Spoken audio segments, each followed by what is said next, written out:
Hello and welcome back to English Today. This is DVD 11 and the third DVD of your lower intermediate level. And in this DVD, we'll begin with another 2 episodes of the story That's Life, followed by our special TV programs where we will look at climactic change. And then in our cooking program, we'll talk about planning meals. Then, in the grammar section, we're going to do some more work on the modal verbs can, might, and must, and the concept of probability and possibility. We'll also be studying the grammatical form used to. Okay? So, I hope you enjoy yourselves.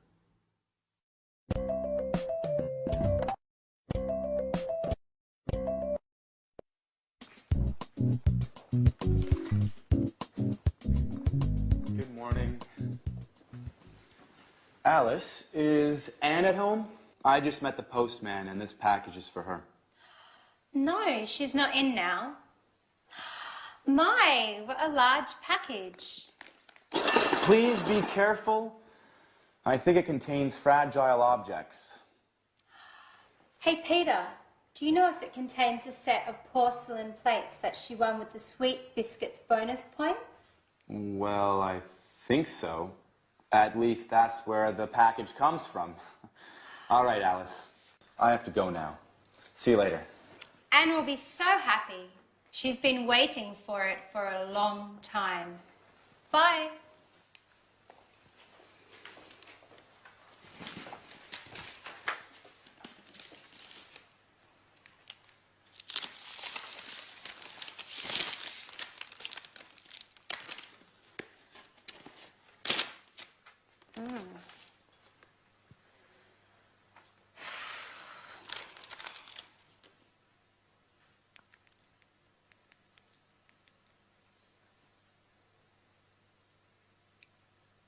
Hello, Anne.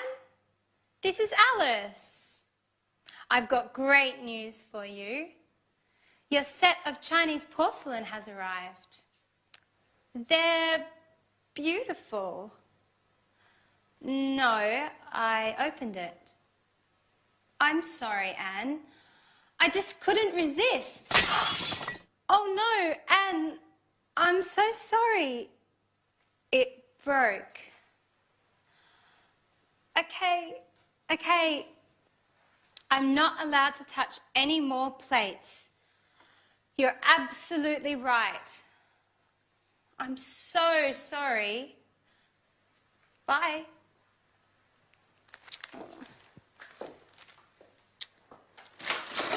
Jack, be careful. Don't touch anything. This packet contains Anne's set of Chinese porcelain. I hope you didn't break anything. I already broke a plate. And guess who heard me breaking it? Anne. Oh my. I didn't notice anything. Well, you should look where you are going. I'm sorry. What are we going to do? Well, let's get ready for Anne to lose her temper. Who knows? Maybe she'll forgive us. She can't get that angry. They're just plates. Remember, we can't cook. If Anne gets angry, we'll have to learn to cook. That's true. I've got an idea. Let's go get something from the local takeout place. Then we can pretend that we cooked dinner. She might be happy and forget about those plates. That's a great idea. Let's get going.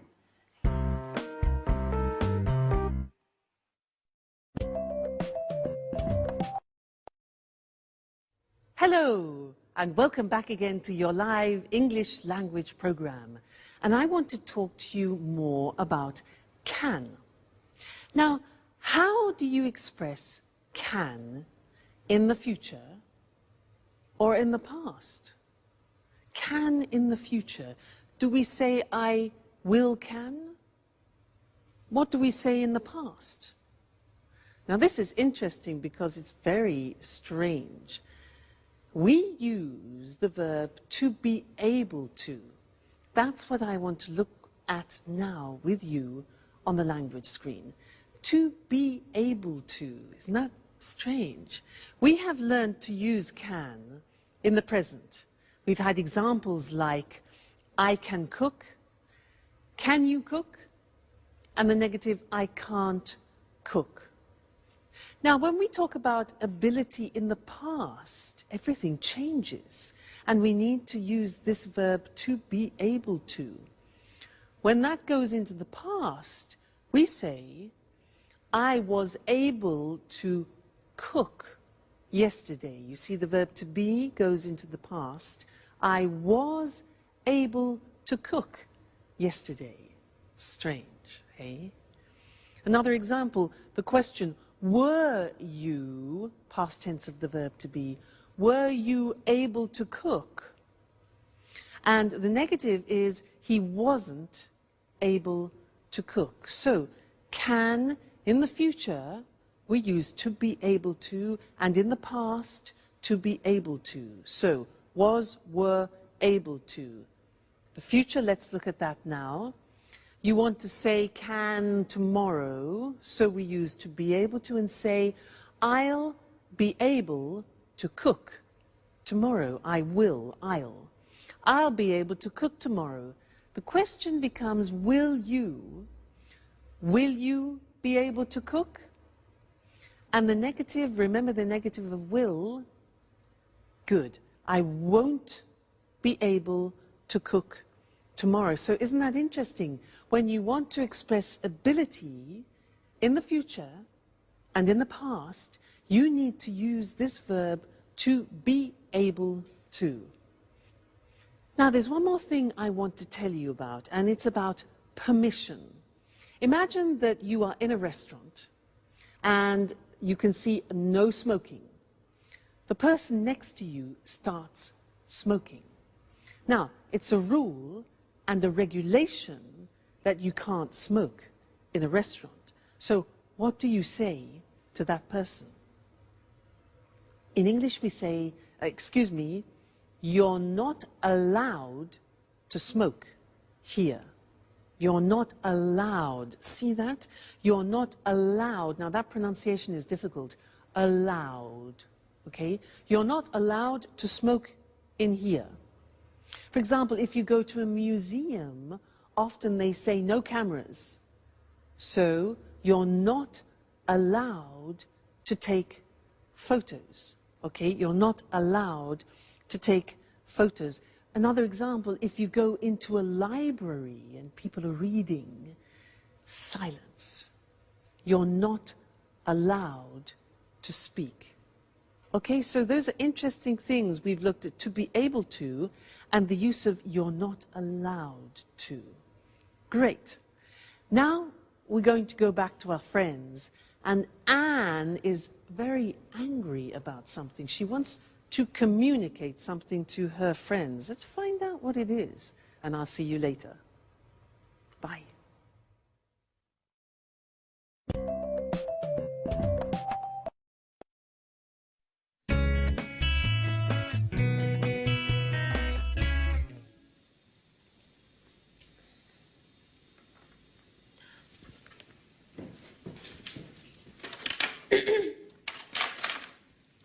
Hi, Anne.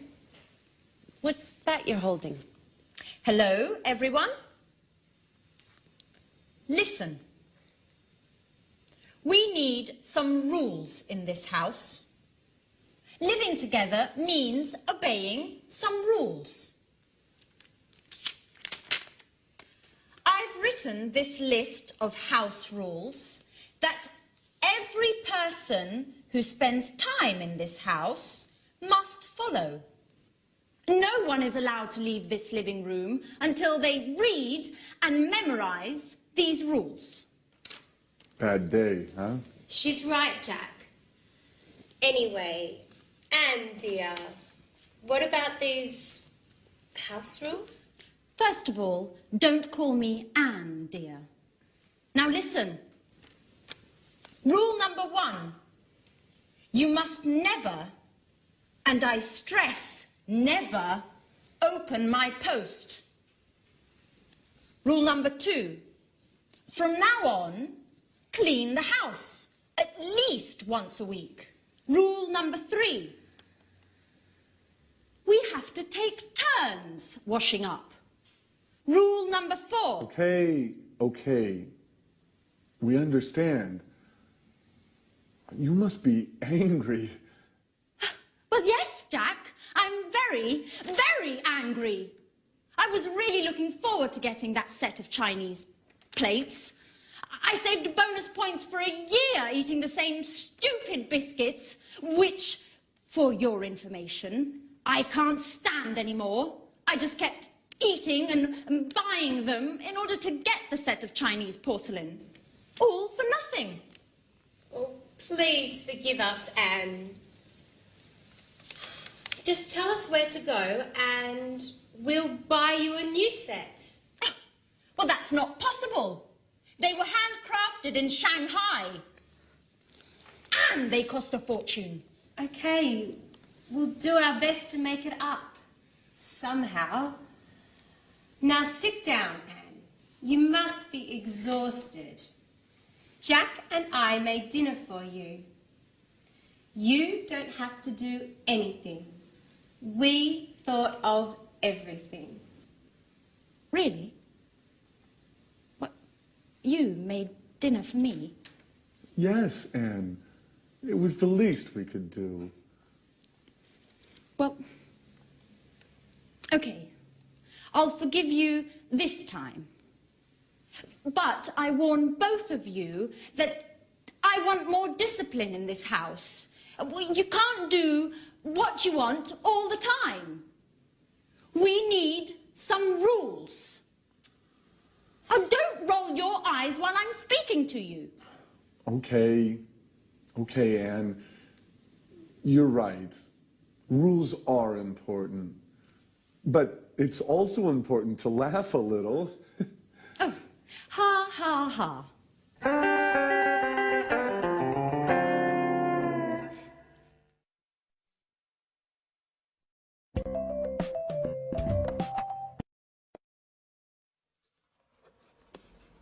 Oh, hi. Hi and welcome back. This is a box which my mother sent me and she said there are some useful things for me. So I was just looking. Come and have a look with me. Oh, go on. Oh, what's a strain? What's this? What is this? What's this? Well, it can't be a shoe, can it? It's not a shoe.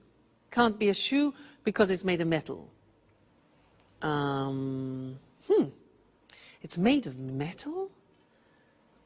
Well, it might be some sort of lamp or something, like it looks like an Aladdin's lamp, a special lamp. No, but it can't be that. Ah, look, here there's a sort of metal groove, probably for cigarettes. That's it. It must be a cigarette holder, and a type of ashtray, an oriental ashtray. How unusual. That's very typical of my mother. Useful, though. Now, did you see the language that I used? I said, it can't be a shoe. When I say it can't be, it means it's impossible.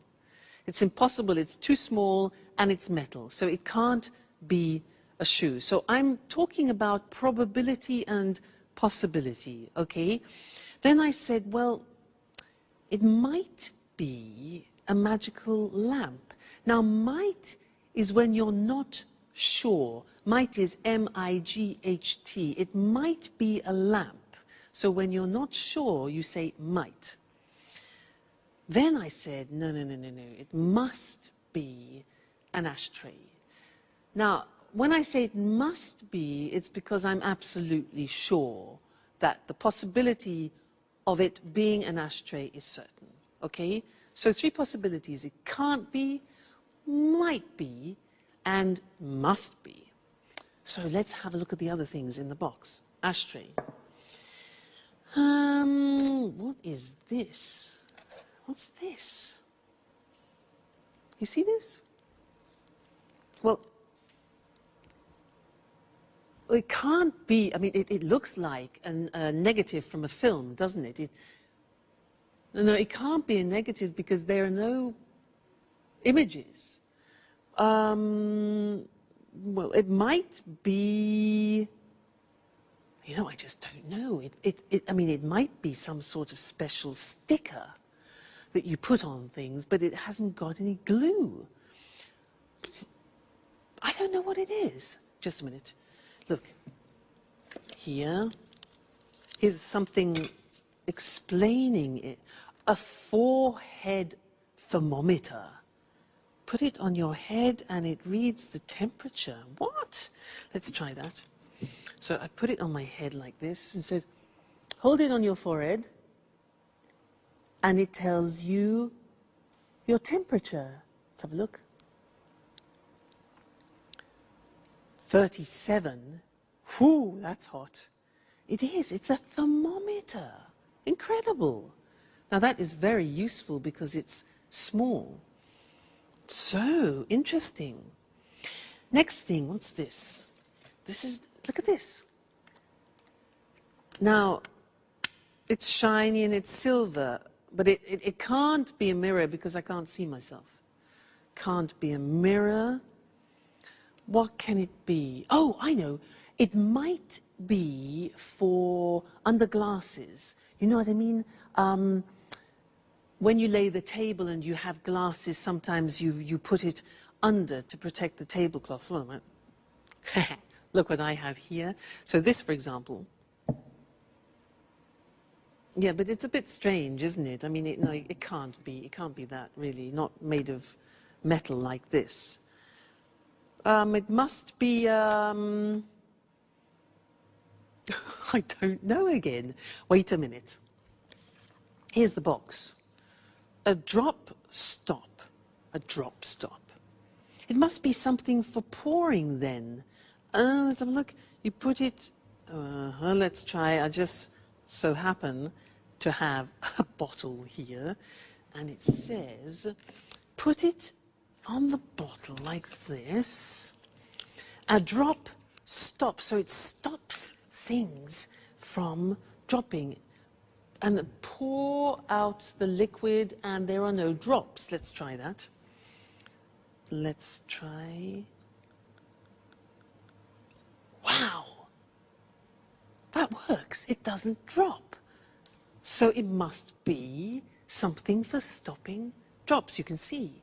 Fantastic. My mother is a genius. She is full of amazing ideas. Thanks, Mum. Let me show you the language that I was using then. We were talking about probability and possibility, and the first thing that we can talk about is when you are expressing strong probability, is when you think almost certainly you know what something is. So it must be an ashtray. So when I use must, I am 100% sure of something. It must be an ashtray. Now, if you are sure that it isn't something, that it is totally improbable, 100%, the opposite is it can't be. Like that. I said, it can't be a shoe, it's too small. So it must be, it can't be, and then if you're not sure about something, we use the simple verb might. Look at the spelling, M-I-G-H-T. It might be an incense burner, for example. We can also say it could be. Might, could, both express uncertain probability. All right, so this is very useful when you are making deductions. Must be, it can't be, and it might be. So those are the three verbs that we use. Okay, great. So thanks, Mum, and I'll see you again very soon. Bye.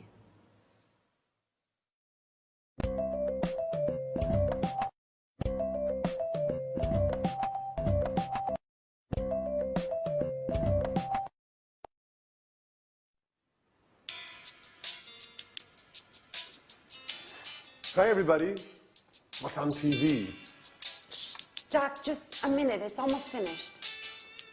Excuse me.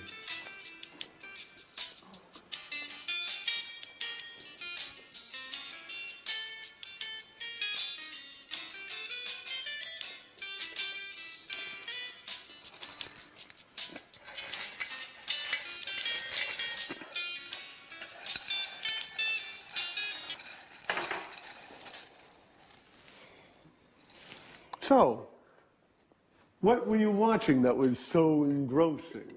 It was an extremely interesting documentary about Picasso's life.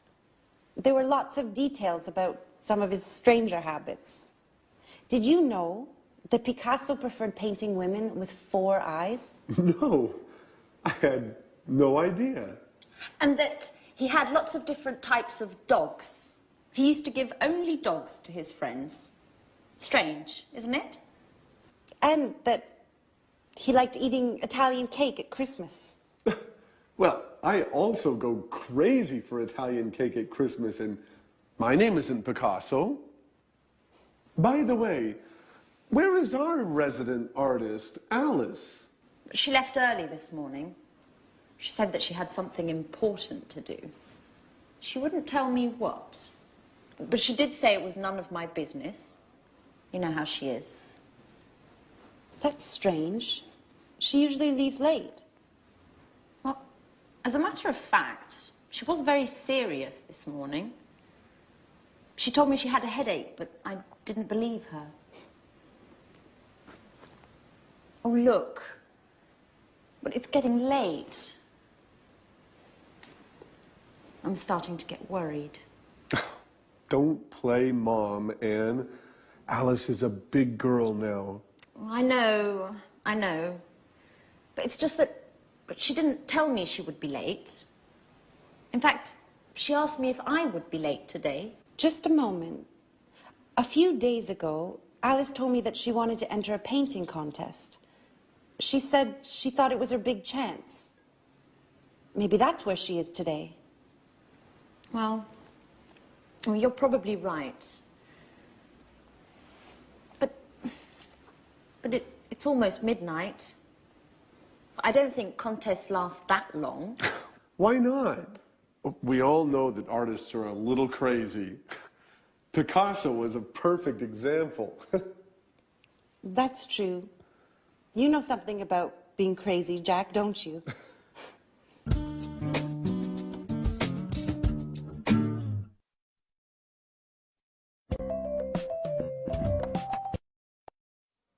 Hello again. Did you hear them talking about Picasso? Some interesting things about him. They said he used to give only dogs to his friends. He used to give only dogs, and he used to eat Italian cake at Christmas. Now, this verb, used to, well, it's written U-S-E-D, but the pronunciation is used, and we'll see that on the screen later. And we use it to talk about habits that people have had in the past and now don't have anymore. And to illustrate this, I have some examples of habits that I have had in the past. For example, this. This is a cigarette. Well, I used to smoke. Now that means that I did smoke in the past, but I don't smoke anymore. I stopped the habit. I used to smoke, okay? Look at this tennis racket, haha. I used to play tennis. I was quite good, actually. I used to play tennis, but then I stopped. I didn't have enough time, too much work. You know how it is. This, now look at this. Look at this. This is fur. I used to wear this. In England, it's a fur. You know, F-U-R, this. I used to wear it in England, but then I stopped because now in England people spit at you if you wear fur. So That is a habit I have definitely stopped.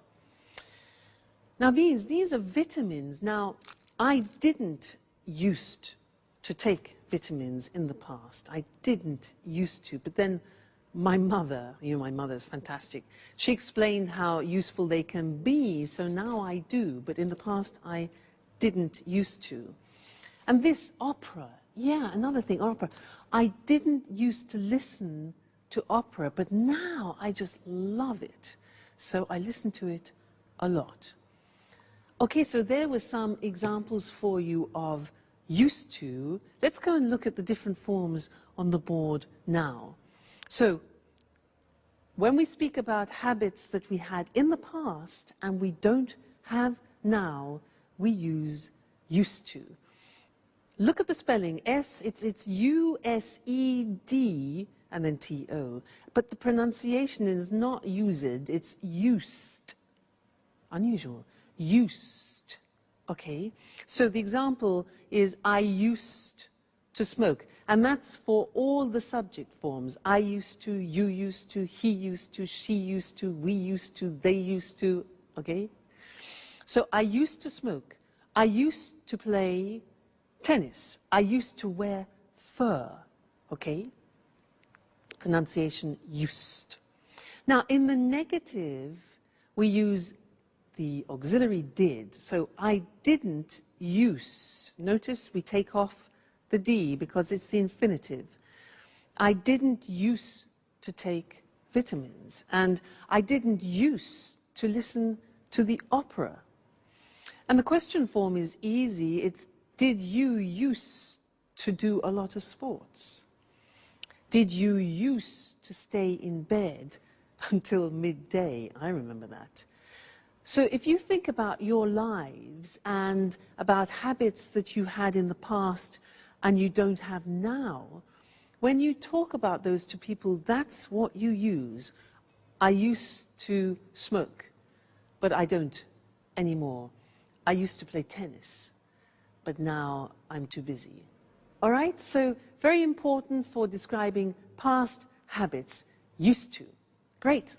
That's the lesson for now, and I'll see you again very soon. Bye.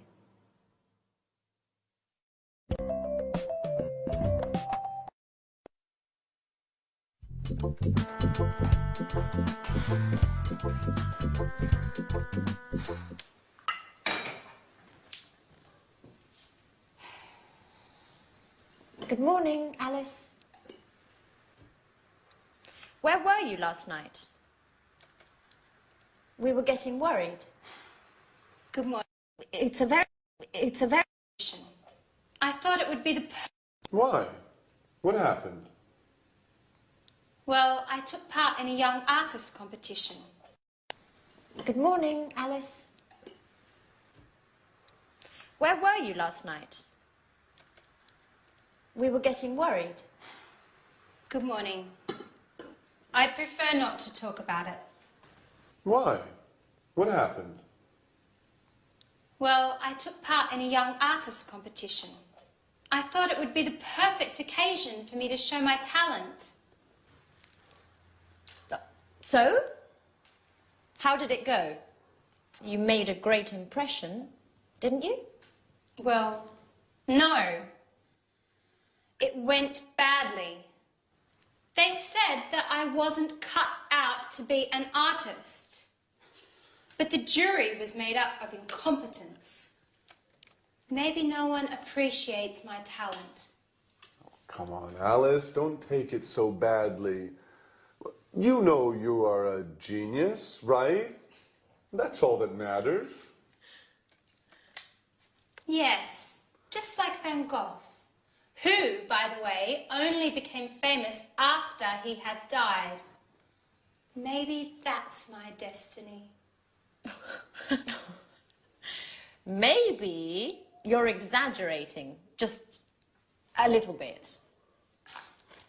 I mean, Van Gogh, but you don't really think you're in the same league, do you? And why not? No one appreciates my talent either. Anyway, I want your opinions. Wait just a moment while I get something.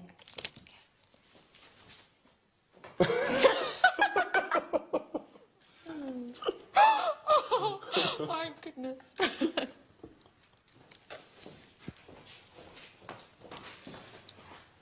Here you go.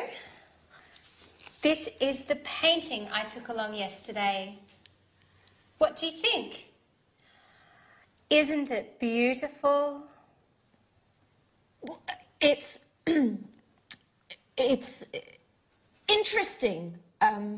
It's a very unique painting.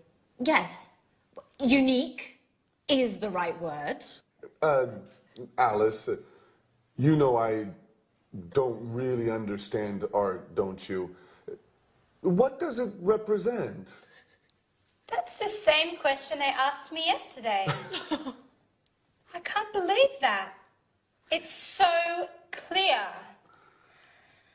It's a painting of a man and a woman walking hand in hand. Oh, I see. Well, the truth is, it's a bit difficult to see. I mean, at first glance, it looks like a whole lot of mixed up colors. Come on, Jack. You just don't understand abstract art, do you? Well, now I understand that neither of you has any appreciation of fine art.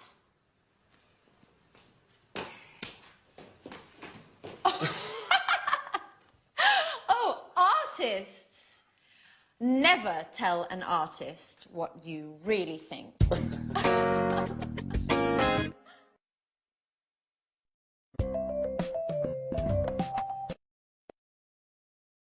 Hello again to you and welcome back for some more English. Did you hear in that last episode how Anne said to Alice, "So how did it go? You made a great impression, didn't you? You made a great impression, didn't you?" Do you remember that grammatical form, didn't you? A question tag, yeah? Remember, we did a lesson about this, and the example we used was, she's unhappy, isn't she? Do you remember that? Yes, I want to give you a little test on it.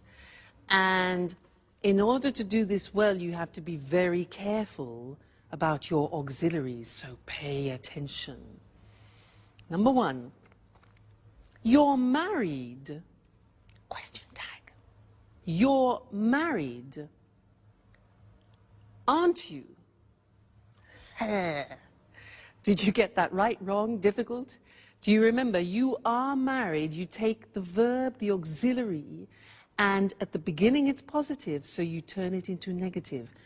You're married, aren't you? Try this. You didn't go to the party. Didn't is negative, becomes positive. You didn't go to the party. Did you? Great. Next one. He lives in Paris. He lives in Paris. Lives, simple present. Auxiliary. Yeah. Doesn't he? He lives in Paris. Doesn't he? Okay. They aren't French. Aren't. They aren't French. Positive. Are they? Great. Next one. She went to the cinema. She went to the cinema. Auxiliary past tense. Positive, negative. Didn't she? Okay. She went to the cinema, didn't she? All right. You don't like him. You don't like him. Negative. Do you? You don't like him, do you? Great. They were enjoying the show. They were enjoying the show. Past continuous. Weren't they? They were, weren't they? Great. He's coming tomorrow. He's coming tomorrow. isn't he? Great, you're getting better all the time. They'll be late. They'll be late. Won't they? They'll be late, won't they? And the last one, we can't buy it. We can't buy it. Can we? Okay, so it's negative and positive. We can't buy it. Can. Well done. You know, these are difficult. Only if you know your auxiliary verbs can you do these question tags. So congratulations. We're making progress. Great. So I'll see you in the next lesson very soon. Take care and enjoy studying. Bye.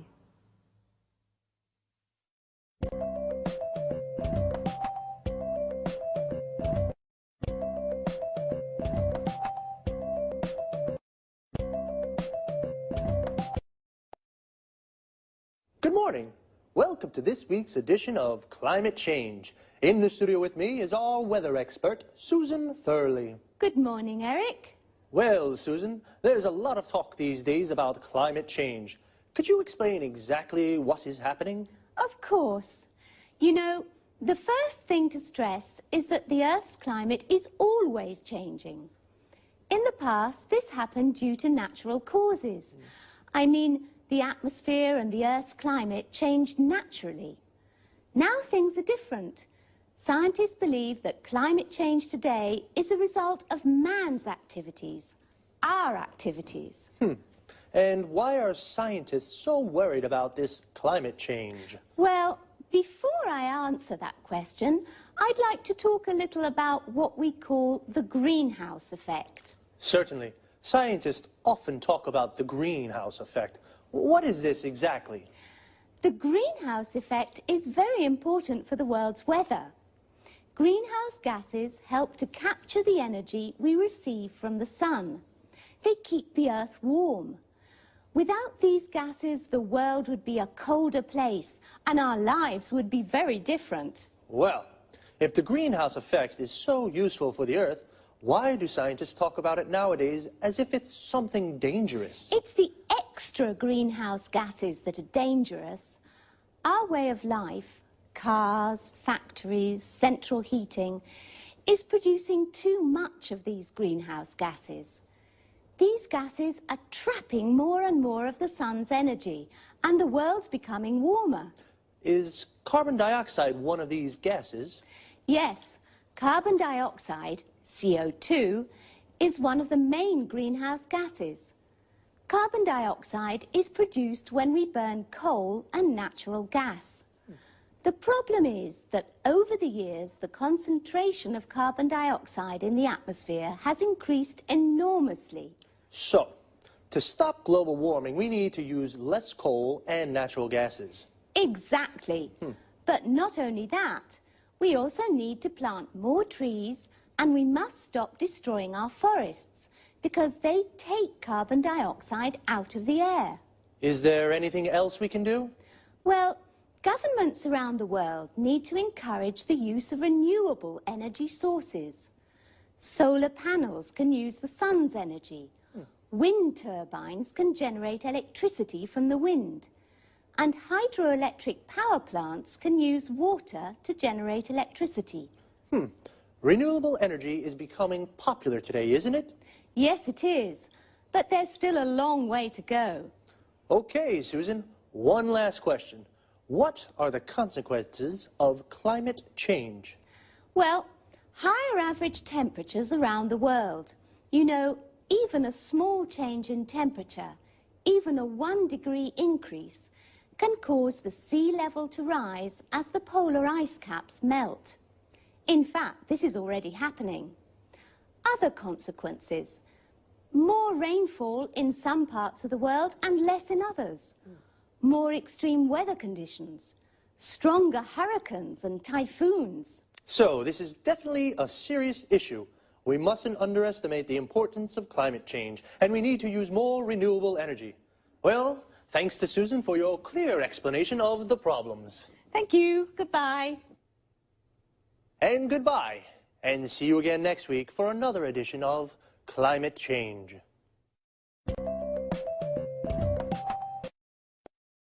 Okay, now let's have a look at all the terms and expressions we use to talk about the weather and climate change. Firstly, climate change is the term we use for the changes to the world's weather. For example, higher temperatures and more rainfall.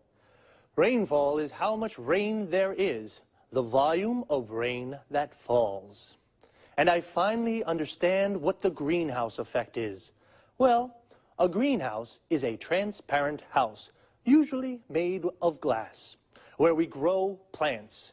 It gets very hot in a greenhouse. In fact, the greenhouse effect is the gases in the atmosphere that trap the sun's energy, causing an increase in temperature of the world.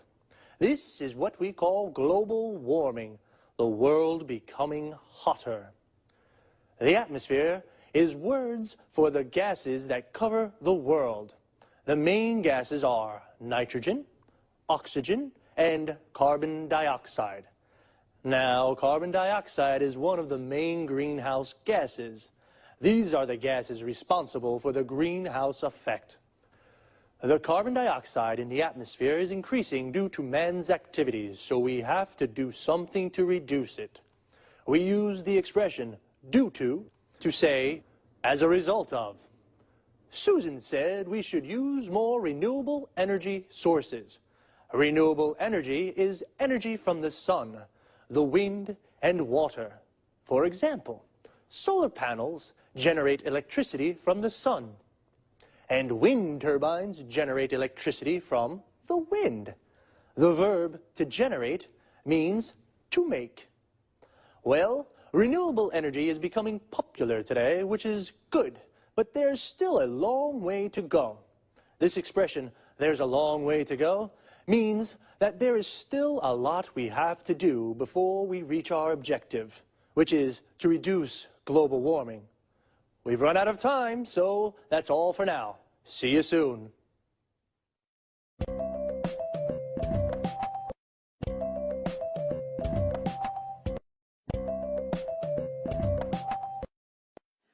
Welcome to Cooking Today. All homemakers will be thrilled to know that we're back with Lisa French. Thank you for inviting us into your lovely home once again, Lisa. I'm glad to have you. Now, Lisa, Leslie Forbes from Newcastle-on-Tyne is desperate. Her family's always complaining about her cooking. They say it's really, yucky, and they sneak out to get junk food. How can she make her meals more appetizing? Well, actually, it's just a matter of good meal planning. That sounds rather serious. Yes, it is, but it can also be a fun challenge. This means preparing food that's healthy as well as appealing and involves the senses such as smell, taste, and sight. Is that why they say your eyes are bigger than your stomach? Not exactly.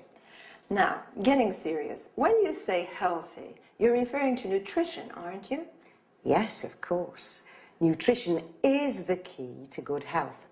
As a matter of fact, nutritionists agree that a varied diet is fundamental for physical and mental well-being. Well, what are the correct guidelines to good nutrition? As you can see, I have an example of a food pyramid here. These 6 main food groups contain the nutrients essential to a well-balanced diet. Why a pyramid? Because it enables us to understand the correct number of servings per day. Can you give an example? Certainly. You see, the largest group includes bread, cereal, rice, and pasta. Then, going up the pyramid, you find fruits and vegetables, then meats and dairy products. What's at the top? You mean here? These are fats, oils, and sweets, which, although essential to the diet, must be eaten in moderate quantities. Now, going back to Leslie's request, how can she make tasty meals for her family? If she hasn't much time for shopping, she can make a weekly plan. Besides a correct diet, she must consider the likes and dislikes of her family. You're telling me. In my family, my son hated beans and my daughter was allergic to milk. That's a common problem. The thing is to compensate with food belonging to the same group or supplements. Really? That's good to know. A little secret. If you truly enjoy preparing meals, then your family will probably enjoy eating them. How can I get my family to enjoy my cooking? Just be creative. Think like an artist. Play with the colours, shapes and texture of food. Oh my gosh, how time flies. We've got to wind this up. Lisa, thank you for inviting us into your home again. It's been a pleasure being here. Thank you for coming.